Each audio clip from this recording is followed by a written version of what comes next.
오늘 본문의 말씀을 통해서 함께 나눌 설교 제목은 우연 아니 하나님의 능력이라는 제목입니다. 큰딸이 3살 때쯤 고열에 시달린 적이 있었습니다. 체온이 38도, 39도까지 올랐었는데 고열 때문에 아이가 눈도 제대로 뜨지 못하고 온몸을 부르르 떨곤 했습니다. 한국 같으면 바로 응급실로 달려갔을 텐데 당시 우리 가족은 호주 시드니에 머물러 있었기 때문에 그럴 수가 없었습니다. 외국에 나간 지 며칠 되지 않은 상황이었기 때문에 어떤 병원을 또 어떻게 가야 할지 알 수 없었지요. 교인 중 한 분에게 전화를 걸어 응급실이 있는 병원을 알아보았지만 거기에 계신 분들도 응급실이 제대로 가동되는 병원이 어디인지 알지 못했습니다. 혹 병원을 찾아간다 할지라도 의사소통이 어려웠기 때문에 그 또한 난감했습니다.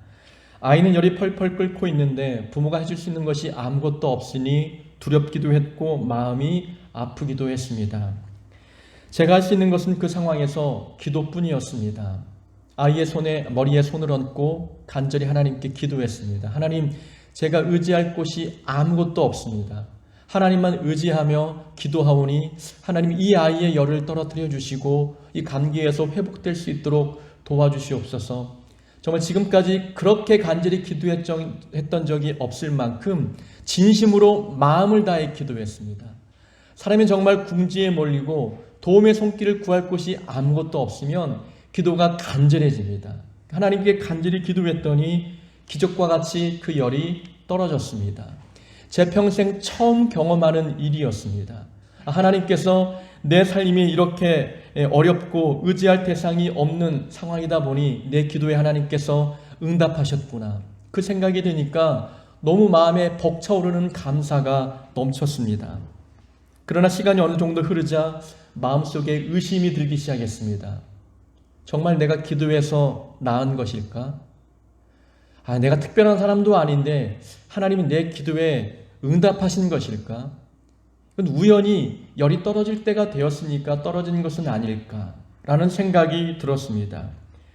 하나님께서 기도 응답으로 주신 이 놀라운 은혜의 사건을 우연이 아닐까라는 생각이 들자 마음속에 하나님을 향한 감사, 찬양, 영광이 사라져 버렸습니다. 우연한 일로 여기면 하나님이 하신 일도 감사하지 않고 하나님께 찬양하지 않는다는 것을 경험하게 됩니다. 사탄이 노리는 것이 바로 이 부분입니다. 사탄은 우리 마음에 항상 의심을 불어넣습니다. 그래서 하나님이 행하신 일도 우연이라고 믿게 만듭니다.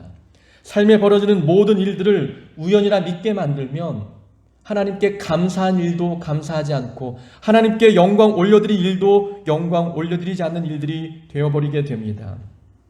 사탄의 목표는 우리가 하나님께 영광 올려드리지 않도록 만드는 것, 하나님께 감사할 것을 감사하지 못하게 만드는 것, 그것이 사단이 우리에게 하는 계략과 목표 아니겠습니까? 세상 사람들과 믿는 그리스도인들의 차이가 있습니다. 세상 사람들은 좋은 일을 만나면 우연으로 여기거나 자기가 잘해서 얻은 결과라고 생각합니다. 그러나 믿는 사람들은 감사한 일을 만나면 하나님이 일하신 결과라고 믿습니다. 그래서 삶에 하나님을 향한 감사가 있고 하나님을 향한 찬양이 있습니다. 신앙생활을 함께 해도 믿음의 성장 속도가 차이가 나는 것도 바로 이런 이유 때문입니다.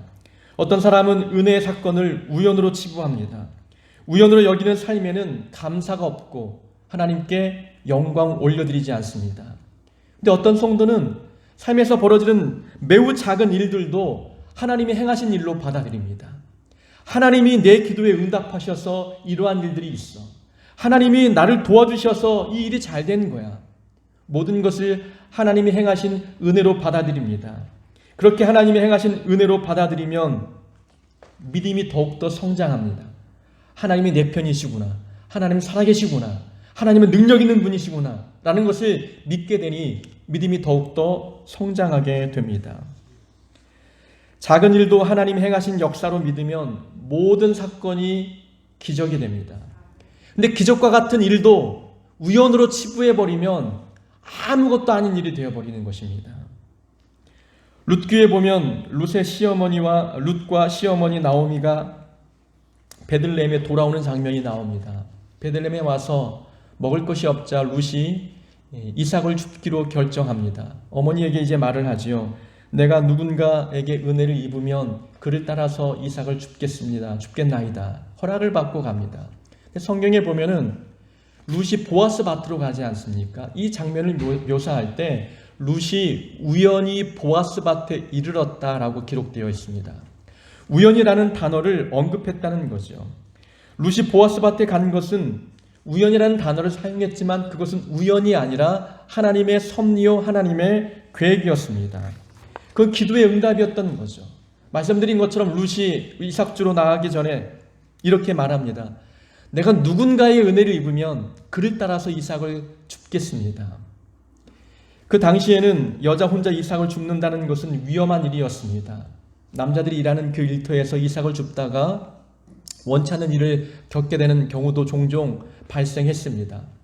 그래 누군가의 은혜를 입어야만 이삭 줍는 일도 룻에게는 허락되고 마음이 편한 일이 되는 것이었습니다. 그렇게 기도하고 밭에 나갔더니 하나님께서 그 룻을 보아스 밭으로 인도해 주셨던 것입니다. 이 보아스 밭에 갔던 것은 하나님의 치밀한 계획이었습니다. 하나님의 치밀한 계획이 너무나 완벽해 보였기 때문에 사람 입장에서 그것이 마치 우연히 이루어진 것처럼 보였던 것뿐입니다. 그것은 우연이 아니라 하나님의 일하신 결과입니다. 이삭 줍는 일도 매우 작은 일도 하나님께서 일하신 결과로 믿으면 이삭 줍기도 기적과 같은 일이 됩니다. 룻은 정말 그 이삭 줍는 일을 통해서 보아스를 만나게 되었고 그와 결혼하여 다윗의 할아버지인 오벳을 낳게 되었습니다. 이것은 기적입니다. 이삭 줍는 그 일을 통해서 하나님은 놀라운 역사를 이루지 않으셨습니까? 이삭 줍기도 하나님께서 일하신 결과입니다. 이삭을 많이 주었다. 내가 열심히 노력해서 주운 것이 아니라 하나님께서 내 앞에 이삭을 떨어뜨려 주셨기 때문에 이삭을 많이 주었던 것입니다.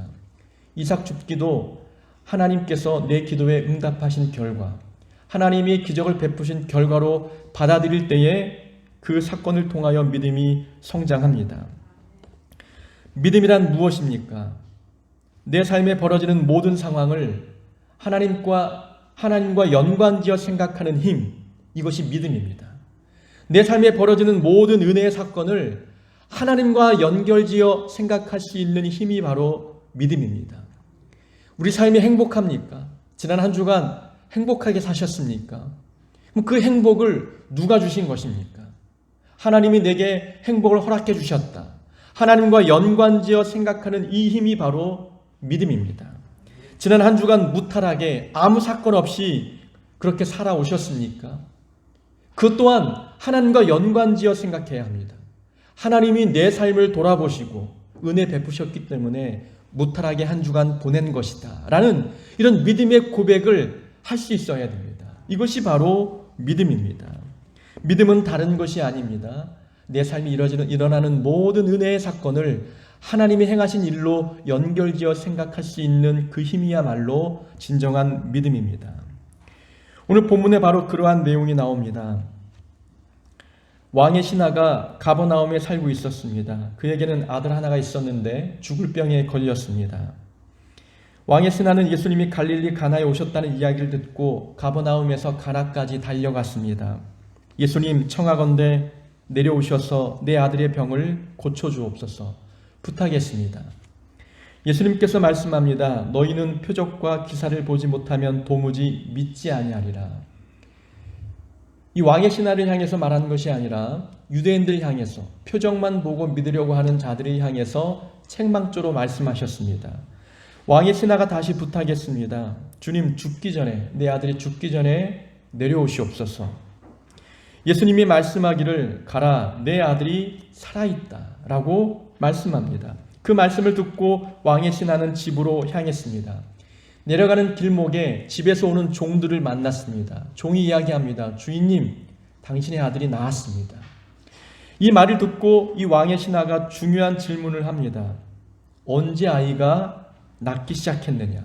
언제 열이 떨어지기 시작했느냐? 어제 7시에 열기가 떨어졌나이다 라고 대답합니다. 왕의 신하가 시간을 되짚어 보니까 이 아이의 열이 떨어진 그 시기와 예수님께서 말씀하셨던 시기가 일치된다는 것을 발견했습니다. 아, 이 사건은 우연히 일어나는 일이 아니다. 하나님이 말씀하셨기 때문에 그 말씀을 통해서 내 아들이 낳았구나 라고 생각했던 것입니다. 여러분, 이것은 우연히 넘길 수도 있는 사건 아닙니까? 예수님이 이 왕의 신하를 따라서 가버나움에 내려온 것도 아니었습니다. 이 환자를 보고 환부에 손을 얹고 안수기도 한 것도 아니었습니다. 가버나움과 가나의 거리가 35km 떨어져 있었기 때문에 그 먼 거리에서 내 아들이 낳았다, 그저 던진 말씀으로 받을 수도 있는 것이었습니다. 근데 그 말씀과 내 아들이 낳았다라는 것을 일치된 것으로 받아들였던 이 왕의 신하의 믿음이 우리에게 돋보이지 않습니까? 자기 삶에 벌어진 놀라운 사건을 우연으로 여기지 아니하고 하나님의 말씀 때문이다 라고 받아들였던 왕의 신하의 모습이 우리에게 도전을 줍니다. 우리에게 필요한 것은 바로 이런 믿음입니다. 내 삶에 벌어진 은혜의 사건을 하나님이 일하신 결과로 인정하는 믿음, 이 믿음이 우리에게 필요합니다. 가끔 우리는 생각할 때가 있습니다. 내 믿음이 작고 내 기도는 보잘것없다. 이런 생각 때문에 내 믿음이 작은데 하나님이 내 삶에 역사해 주실까? 내 기도는 보잘것없는데 하나님이 내 기도를 들으시고 응답하시겠느냐라는 의심을 가질 때가 있습니다. 그러나 하나님은 우리의 부족한 기도를 통해서 응답하시고 역사하십니다. 내 삶에 벌어진 것은 우연의 일치가 아니라 하나님의 일하심의 결과입니다. 내 삶에 벌어진 모든 사건을 하나님의 은혜의 결과로, 하나님의 일하심의 결과로 받을 수 있는 믿음이 우리에게 필요합니다. 지난 한 주간 우리 삶에 감사한 일들이 참 많지 않았습니까? 그 감사한 일에 대하여 우리는 하나님께 얼마나 많은 영광을 올려드리고 있습니까? 그저 우리가 하나님과 연결지어 생각하지 않으면 감사할 일도 감사하지 않고 넘어갈 때가 많습니다. 내 삶에 벌어진 모든 은혜의 사건을 하나님의 일하심의 결과로 우리가 연결지어 생각해야만 작은 일에도 감사하는 일들이 있게 되는 것입니다. 왕의 신하는 바로 그렇게 자기 삶에 벌어진 기적의 사건을 주님의 말씀과 연결지어 생각했고 주님이 말씀하신 결과라고 믿었던 것입니다. 이런 놀라운 믿음은 어떻게 생긴 것일까? 왕의 신하에게 이러한 믿음은 도대체 어떻게 생긴 것일까? 우리 말씀을 통해서 한번 찾아보고자 합니다. 예수님께서 아들을 고쳐달라고 부탁하는 이 왕의 신하의 이야기를 듣고 사람들에게 말합니다. 너희는 표적과 기사를 보지 못하면 도무지 믿지 아니하리라. 그러니까 사람들은 기적을 봐야 믿었습니다. 근데 왕의 신하에게 말씀합니다. 가라, 내 아들이 낳았도다. 성경에 보니까 50절에 보니까 신하가 예수께서 하신 말씀을 믿고 가더니 말씀을 믿고 집으로 향했습니다. 어떤 사람들은 기적을 봐야 믿었는데 이 왕의 신하는 말씀을 듣고 믿었습니다. 이것이 참된 믿음 아닙니까? 참된 믿음은 표적을 볼 때 생기지 않습니다. 말씀을 들을 때 생깁니다. 우리는 기적을 많이 보면 믿음이 생기고 믿음이 성장할 줄 압니다. 오해입니다.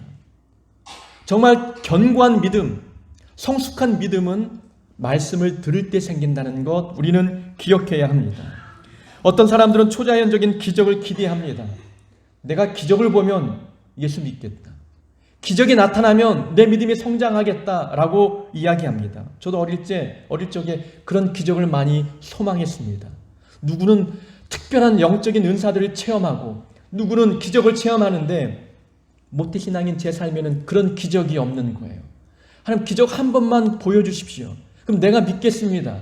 그런 기대감들 예수 믿는 사람이라면 누구나 한 번쯤 해보지 않습니까? 근데 기적이 없어도 어릴 적부터 말씀 교육을 받을 때 믿음이 성장한다는 것입니다. 만약 기적을 볼 때 믿음이 성장하고 믿음이 생긴다면 40년 동안 광야 생활을 했던 이스라엘 백성들, 그들 믿음이 더 성장해야 되는 것 아닙니까? 근데 그들은 기적과 같은 놀라운 기적, 특별한 기적을 경험했지만 40년 동안 불평하며 세월을 허송하며 보냈습니다. 믿음이 생기지 않았다는 겁니다. 기적을 보아도 믿음이 생기지 않을 수 있어요. 기적을 체험해도 자기의 고집 꺾지 않고 늘 불평하며 사는 자들도 있다는 것입니다. 믿음이 깊게 뿌리내리고 믿음이 건강히 성장하려면 말씀을 들어야 합니다. 하나님의 말씀만이 우리를 영적으로 성장하게 하는 유일한 양식이기 때문에 그렇습니다. 부자와 나사로의 이야기가 있습니다. 부자는 죽어서 지옥에 갔고 나사로는 죽어서 천국에 갔습니다. 지옥의 고통을 맛보았던 이 부자가 아브라함에게 말합니다. 아버지여 구하오니 나사로를 내 아버지 집에 보내소서. 내 형제 5이 있으니 그들에게 증언하여 이 고통받는 곳에 오지 않게 하소서. 본인이 이 고통을 당하고 보니까 아버지 집에 있는 자기 형제들이 생각났던 것입니다. 그러니 나사로를 보내서 그들은 예수님 믿고 이곳에 오지 않도록 해달라고 부탁하는 겁니다. 그때 아브라함이 대답하지요. 그들에게는 모세와 선지자들이 있으니 그들에게 들을지니라. 부자가 대답합니다. 아닙니다. 죽었던 나사로가 살아나서 그 형제들에게 말해야 그들이 믿을 것입니다. 예수님이 뭐라고 대답합니까? 아브라함이 뭐라고 대답합니까? 죽은 자가 살아나서 말을 해야, 말씀을 듣고 믿지 않으면 죽은 자가 살아나서 말한다 해도 믿지 않을 것이다 라는 겁니다. 그들에게는 모세가 있고 선지자가 있다. 다시 말하면 모세 율법이 있고 그 율법을 가르치는 교사가 있다는 겁니다. 오늘날로 말하면 우리에게는 말씀 성경이 있고 그 성경을 가르치는 자가 있으니 그 가르침을 통해서도 충분히 믿음이 생길 수 있다는 것입니다. 죽은 자가 살아나는 기적을 봐야만 믿느냐? 아니라는 것입니다. 말씀을 듣고도 충분히 믿음에 이룰 수 있다라는 것이 성경의 가르침입니다. 기적을 경험하지 않아도 여러분 믿음이 생기는 것입니다. 우리 고흥서북교회는 기적을 바라는 그런 교회가 되지 않았으면 좋겠습니다. 말씀의 터 위에 든든히 서가는 교회가 되길 원합니다. 늘 말씀을 사모하고 말씀 읽기를 즐거워하고 묵상하고 설교를 듣는 자리에 나오기를 기뻐하고, 이러므로 말미암아 우리의 믿음이 말씀의 터 위에 든든히 서가고 그 말씀의 터 위에 서가는 우리 믿음의 열매가 맺어가는 그런 교회가 되길 원합니다. 그래서 우리는 성경을 늘 읽어야 되고 묵상해야 되고 성경 공부에 참여해야 되는 겁니다. 설교가 있는 자리에 늘 자리에 앉아서 설교를 들어야 되는 것입니다. 그러니까 성경에는 외적 권위가 있고 내적 권위가 있습니다. 그 외적 권위는 성경을 통독만 해도 하나님의 놀라운 임재를 경험할 수 있어요. 근데 내적 권위는 묵상을 통해서 얻을 수 있습니다. 설교를 들음으로 얻을 수 있는 거예요. 성경 공부를 통해서 성경의 내적 권위를 느낄 수가 있는 것입니다. 그러니까 우리는 통독도 하고 그래서 외적 권위도 느끼고 내적 권위도 느끼는 이 두 가지 쌍방향을 통해서 말씀을 대할 때에 우리의 믿음이 더 굳건히 서가게 되는 것입니다. 저는 기적을 바라고 은사 체험을 기대하고 이런 거 별로 좋아하지 않습니다. 그 은사 체험을 많이 하고 기적을 체험한 사람들이 이단에 넘어지는 건 많이 보았습니다. 기적만 체험하기 위해서 은사 집회하는데 따라다니는 사람들도 보았습니다. 그들의 믿음이 견고하느냐? 결코 그렇지 않습니다. 말씀의 터 위에 세워지는 자들만이 믿음이 견고해지는 겁니다. 그런 자들이 이단의 유혹에도 흔들리지 않는 은혜가 있게 되는 것입니다. 하나님의 말씀에 능력이 있습니다. 말씀만으로 위로받을 수 있고 말씀만으로 회복될 수 있습니다. 말씀을 통해서 우리의 영적 질병들, 육체의 질병 치유될 수 있는 것입니다. 하나님은 말씀을 통해서 역사하기 때문에 그렇습니다. 이 말씀 자체, 성경 자체가 우리의 손에 들려졌다. 이것은 기적과 같은 일입니다. 성경이 우리 손에 들려지고 우리말로 번역이 되었다는 것은 그 어떤 기적보다도 놀라운 기적입니다. 이런 놀라운 말씀의 기적이 우리 안에 있는데 또 다른 기적을 봐야만 내가 예수님을 믿겠다 말하는 것은 옳지 않습니다. 말씀을 통하여 믿음이 성장하는 은혜가 있어야 합니다. 바로 본문 속 왕의 신하는 말씀을 들을 때 믿음이 생겼습니다. 이 왕의 신하의 믿음의 특징은 무엇입니까? 우리 한번 보면은 46절에 보면 예수께서 다시 갈릴리 가나에 이르시니 전에 물로 포도주를 만든 곳이라. 이스나는 가버나움에서 예수님이 계신 가나까지 찾아갔습니다. 근데 본문에 보니까 가나를 소개할 때 전에 물로 포도주를 만든 곳이라는 부연 설명까지 달았습니다. 사람들은 가나 지역을 잘 몰랐지만 가나에서 벌어진 놀라운 기적의 사건은 다 알고 있었습니다. 그러니까 가나를 이야기할 때 물로 포도주를 만든 곳이라는 이야기만 하면 거기라고 사람들은 알았던 것이죠. 그만큼 물을 가지고 포도주 만들었던 예수님의 이 기적이 모든 사람들에게 소문이 났던 것입니다. 모든 사람들이 다 알고 있는 거예요. 서울에 있는 사람들은 보성 잘 모릅니다. 요즘은 보성이 유명해진 이유 뭐 때문이겠습니까? 녹차밭 때문이잖아요. 녹차밭 하면 보성을 아는 겁니다. 여수도 옛날엔 잘 몰랐습니다. 근데 여수 밤바다 노래를 통해서 밤바다 있는 곳, 또 갓김치 하면 여수를 떠올리죠. 고흥 어떻습니까? 어떤 분한테 고흥 이야기했더니 고흥이 어디냐고 묻습니다. 유자가 유명한 곳, 나로 또 우주센터가 있는 곳, 그렇게 설명하면 거기라고 아는 거예요. 고흥이라는 지명 이름보다도 고흥의 유명한 지역과 유명한 상품을 들으면 사람들이 고흥에 대한 이해가 빠릅니다. 그러니까 가나라는 지역의 이름보다도 그 지역에서 벌어진 놀라운 사건을 사람들이 더 많이 알고 있는 거예요. 그러니까 이 왕의 신하가 가나까지 달려갔다는 것은 어떤 소문을 들었기 때문입니까? 가나 지역에서 물로 포도주를 만든 이 기적의 사건을 소문으로 들은 것입니다. 그 소문을 듣고 예수님을 찾아가는 거예요. 이 왕의 신하에게 있던 믿음의 특징이 무엇이냐? 가나에서 물을 가지고 포도주를 만든 능력의 예수님이라면 내 아들을 살려줄 수 있겠다. 이런 믿음이 있었던 것입니다. 가나에서 기적을 행하신 예수님이라면 가버나움에서도 기적을 행하실 수 있는 분이다라고 하는 이런 믿음이 있었던 것입니다. 이것을 믿음의 현재성이라고 이야기합니다. 저 사람에게 벌어진 사건을 나와 무관한 것으로 보지 않고 그 사람에게 하나님께서 은혜를 부어주셨다면 오늘 이 시간 내 삶에도 은혜를 부어주시겠다라고 믿는 것, 이것이 바로 믿음의 현재성입니다. 하나님께서 베푸신 놀라운 기적의 사건을 소문으로만 덮어두지 않는 이 왕의 신하의 믿음이 있었습니다. 가나의 혼인잔치의 기적 사건을 자기의 삶으로 끄집어 왔습니다.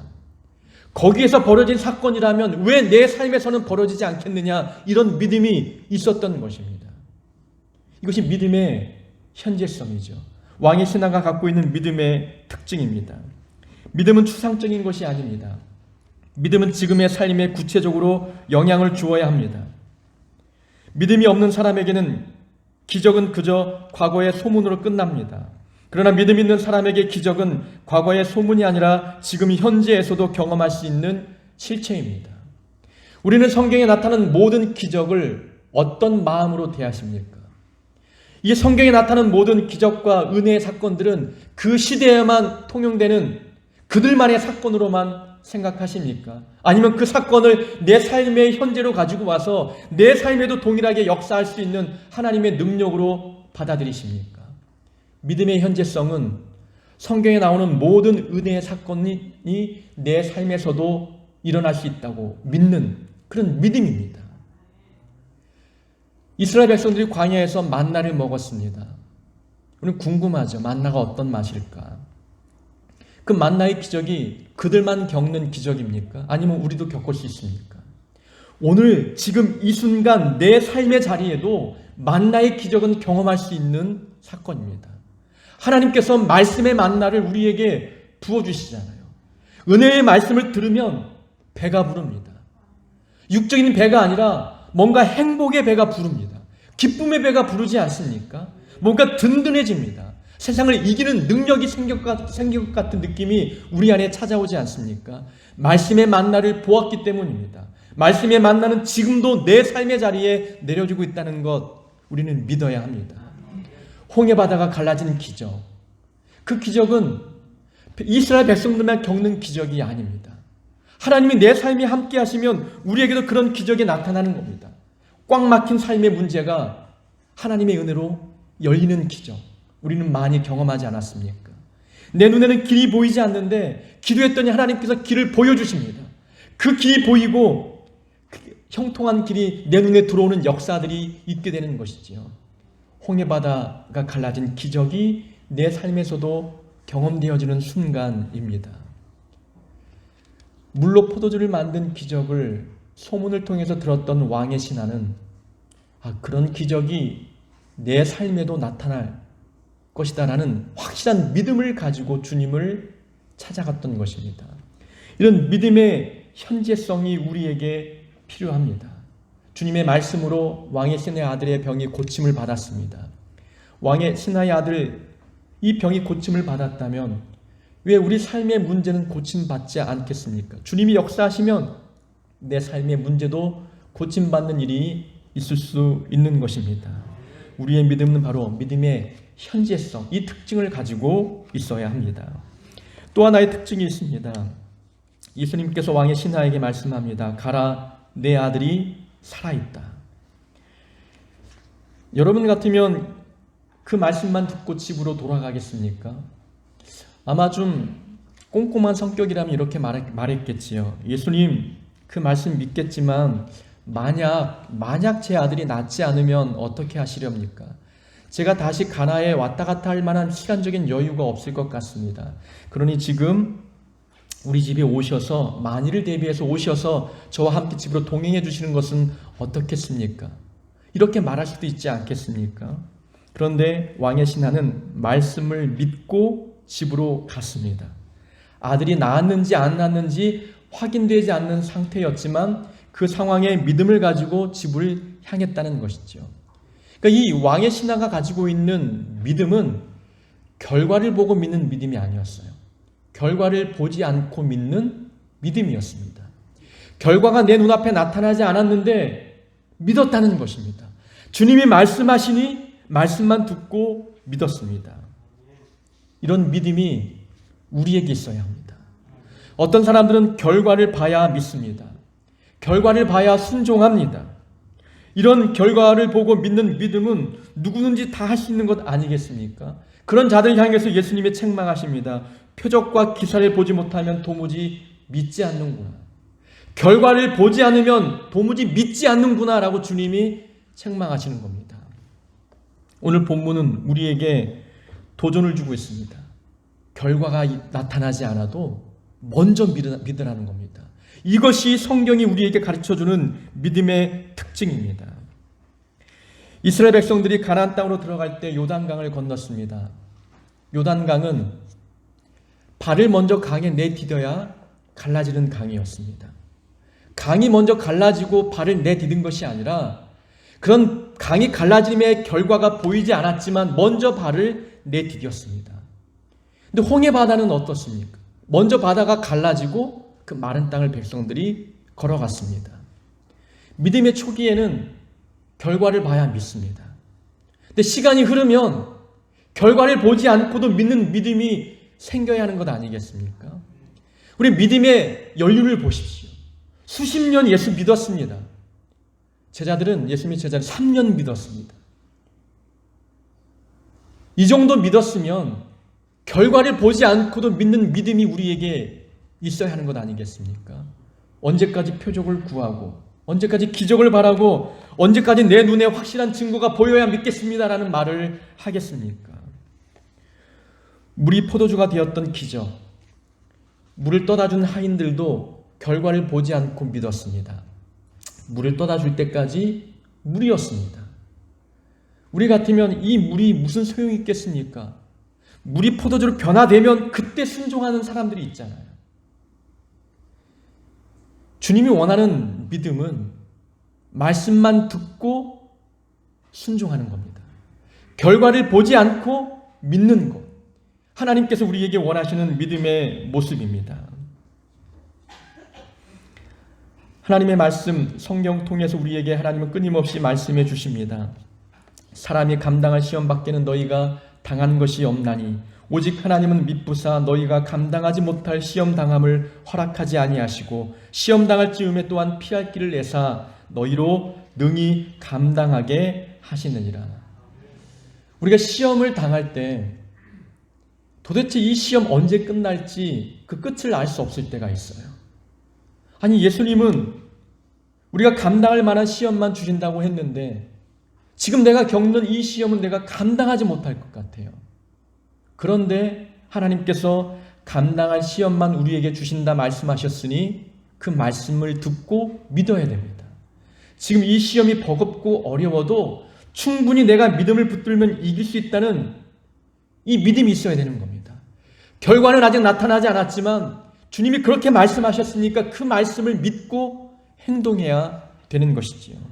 현재의 고난은 장차 우리에게 나타날 영광과 좋게 비교할 수 없도다. 고난 뒤에 영광이 있다고 말씀하셨는데 우리가 고난에 빠지면 이 고난의 깊이가 너무 깊고 고난의 강도가 너무 강해서 이 고난 뒤에 영광을 기대할 만한 마음의 여유가 없을 때가 있습니다. 고난 앞에 불평하고 원망할 때가 많잖아요. 그런데 이 고난이 어떤 결과를 몰고 올지 내 눈앞에 그 결과가 나타나지 않았지만 주님이 말씀하셨으니까 믿어야 되는 겁니다. 이 고난 뒤에 영광이 있겠구나 라는 그 말씀을 붙들고 믿는 믿음이 우리에게 있어야 합니다. 하나님이 원하시는 믿음의 특징은 결과를 보지 않고 먼저 믿는 믿음입니다. 왕의 신앙은 바로 믿음의 현재성과 결과를 보지 않고 믿는 믿음의 특징을 소유하고 있었습니다. 우리에게 나타난 은혜의 사건을 은혜로 치부하지 맙시다. 우리 삶에 벌어지는 모든 사건은 우리 기도의 응답의 결과요, 하나님의 일하심의 결과입니다. 우리에게 믿음이 있다면 그 믿음을 보시고 하나님은 우리 삶의 은혜의 사건들을 경험케 하실 것입니다. 이번 한 주간 삶을 사시면서 은혜 사건을 만날 때, 때로는 고난을 만날 때, 이 고난과 은혜의 사건을 우연으로 여기지 말고 하나님의 일하심의 결과요, 하나님의 계획의 결과로 받을 수 있는 믿음이 우리 안에 있기를 원합니다. 그래서 그 믿음을 붙들고 하나님의 도움을 구하고 하나님께서 도와주셨을 때 하나님께 감사하며 영광 올려드리는 그런 한 주간의 삶이 되기를 주의 이름으로 축원합니다.